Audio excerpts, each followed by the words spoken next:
Start. All right.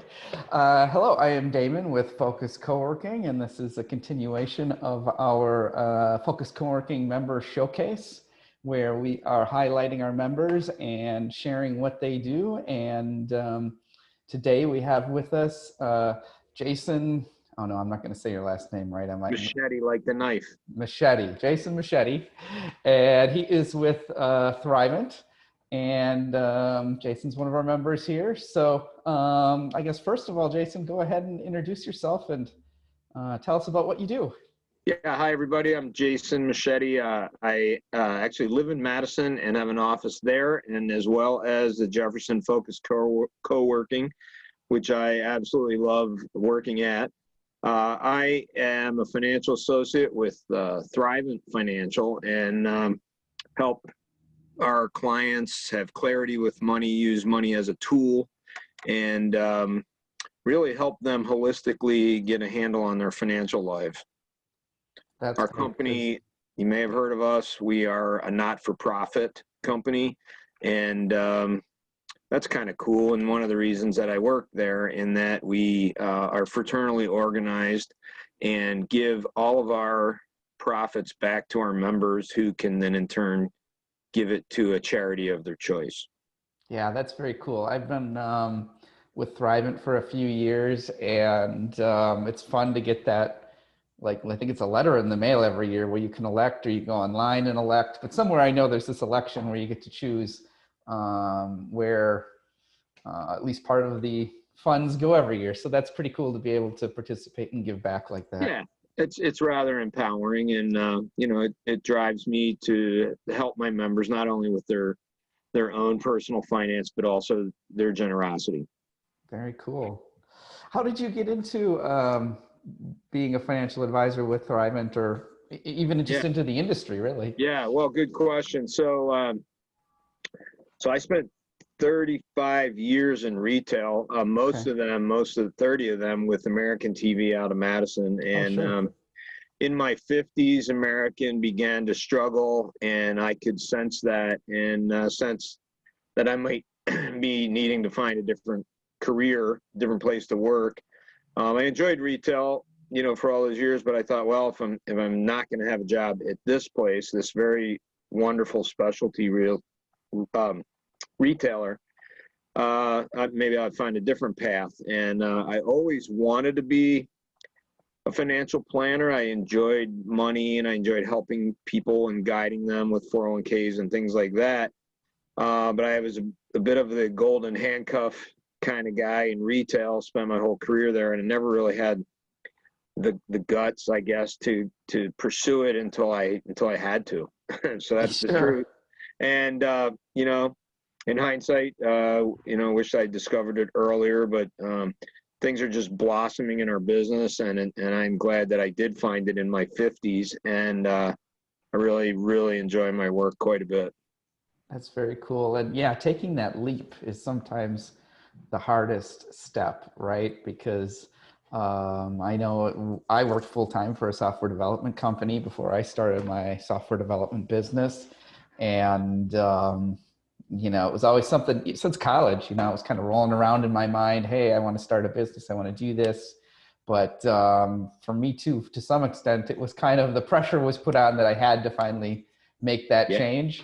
But I'm glad I did. And like you said, the leap was actually a lot easier than I thought it would be, and something I wished I had done a lot sooner. So yeah, for those of you that are starting your own business, there's a certain amount of risk in there. Suddenly, the pay, the compensation, all the benefits, all the expense, and all the income is yours instead of somebody else's. So that's a big change. It was a big change for me. It is absolutely. Yeah, you have to think in a much bigger picture than you ever have before, but it can be kind of fun also, Oh, for sure. Well, much of America is driven by small business, so it's really important. Absolutely. Let's see. So what is your, I guess, dream or end game? What drives you every day as far as your work? Well, my purpose, my dream's really helping people and seeing them accomplish their goals and protect their family along the way, enjoy their family, find time to shut it down, whether it be the weekend or nights or holidays, but just to get away from work. But yeah, my real passion is helping people and enjoying that. Yeah, that's great. And striking that balance between work and life can be very difficult, especially when you're running your own business and working independently. Any advice or suggestions on how to do a good job with finding that balance? I know that's a struggle. I'm Well, there too. If you're an entrepreneur, you're probably going to totally understand this, but I seem to work more, and I don't know how it's possible, but because I worked a lot in retail, I seem to work more now than I ever have. I don't count hours, so maybe I don't. It just seems that way. But here's the catch. I seem to have a lot more free time, more than ever. So how is it that the same 24 hours a day in retail, where I constantly ran out of hours on both work and play, Yep. now I never run out of hours on work and play, and it's the same amount of hours. I can't really explain it. I do think my secret to work balance, though, is so in my business, I don't stop working till the work's done. Yep. And in that case, it might be making a certain number of appointments or doing follow-up or whatever. You can't go play golf or go over to Wadles for a burger Right. till the work's done for that morning or day. That's kind of my operational rules. Sure. And if it requires working on 6 or 7 days a week, so be it. We did that in retail when a manager didn't have enough people to work the sales floor, then he or she had to work his day off to cover it, because you have to be there for the customers. Yep. So Yeah. I don't know if that answers the question or not, but it's a magical thing for me, the work-life balance. I seem to have more than enough free time and certainly plenty of work time. As you know, you see me in your office quite often. Absolutely. Yeah, you're here quite frequently and meeting with clients, and yeah, absolutely. And I can absolutely relate to that. Having more time, it feels like, than I did before, but yet I am working more and having more free time. It is kind of a funny, I don't know where the time went, quite honestly, when I was working in the corporate world. I think that's part of it too. Right. There might be something about the control factor. So when you're not controlled by a boss, it could free up. Obviously, literally, the time is the same, but it could free up your mind. It could free up your life, that you don't have any boss, good or bad, breathing down your back, demanding results. You're the boss demanding those results. So perhaps that control that you now have frees up maybe your mental capacity, but not really the physical time. I don't know. Yeah. Seems magical to me. Right. It does. And I think maybe the flexibility comes into play a little bit, because Right. All right, on a Tuesday afternoon, you can take off to go see your niece's piano recital, or just do those things that you couldn't normally get out of that normal That is schedule. so true. And no one really cares that you do it. Right. In a bad way. Certainly right. Denise would appreciate that. Yeah. I mean, I'm always making up the time. I mean, well, maybe not making up the time, but getting everything done still, right? So I'll take that afternoon off, but then I'm probably catching up a little bit more the next morning, or, I worked the weekend a little bit more. It all balances out, right? But no one's saying you're locked into this schedule, which is a nice thing. Absolutely. Yeah. What's your favorite part about kind of being that independent business owner versus working for a company? Well, I think I just said it. I mean, I didn't know you were going to ask me that, but no, that's okay. My absolute favorite thing is not having a boss. And I had great bosses at American, and I had a few bad ones, but for the most part, just not having one is pretty exciting. So I enjoy, punching my clock. and not worrying about anybody else's clock. That would be it. Absolutely. Let's see. What is some of the mistakes that you've made along the way that you wish you could have changed or won or In my current operation? yeah, or maybe even making that transition or in your Yeah. current, yeah. Well, probably the biggest one would be the startup cost. So, in my case, I went from a six-figure salary to zero, Yep. and I really wasn't prepared to go to zero. And when you go to zero, you got to have a stash of cash to take care of that. I really didn't, and it put undue pressure, unnecessary pressure on me, to I'm trying to think of the word, to almost feel desperate. You don't want to feel desperate in any job, and I really wasn't desperate, but I felt desperate. Pressure's really on, and customers, customers I think can see that or feel that, and so if you start your own business, I'd have certainly a large emergency fund that you could tap into on the weeks that the work doesn't go the way you designed it. Right. That would be a big thing. And then, having enough support help. So in my work, I have a full-time office assistant, and I haven't always, but having that from the start, if you could afford it, would allow you to do what you really love. And like what I really love is being in front of the people doing the planning work. Yep. And you almost can't afford not to do that, but it's, it's tough to have it's tough, first of all, to make your own wages, and then to have the support the wages of a full-time employee. But with that being said, if I started over again, I'd find a way to have more money up front so I could pay the full-time assistant. Yeah. Those would be the two big things. Sure. Absolutely. Yeah. I know when I started my business too, I saved up and I thought, 3-4 months, I'll get profitable. This won't be so bad. And it took a lot longer, right? Because I was just learning so much, and and like you say, things don't always go as you expect, right? It's a lot of surprises. So if I could go back to, I would have built up more of a cushion myself. Yeah. Because it just adds unneeded stress. You got to have that fire under you to keep you going and get moving, but you don't want it to be too much stress either. But yeah, absolutely. Yeah. Right. Yeah. And then, having it set up so you can do what you do best, right? Like for me, doing bookkeeping, that's a waste of my time. It would take me 3 times as long than my bookkeeper does, so.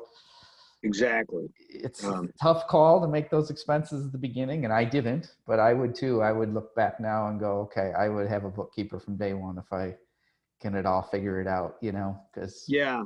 Right. So like I don't currently have, it's funny you say that, I don't currently have a bookkeeper, and my bookkeeper, I'm looking in my drawer here for my 2020 envelope, and not good. 2020 receipts are right here, and guess what? It's August.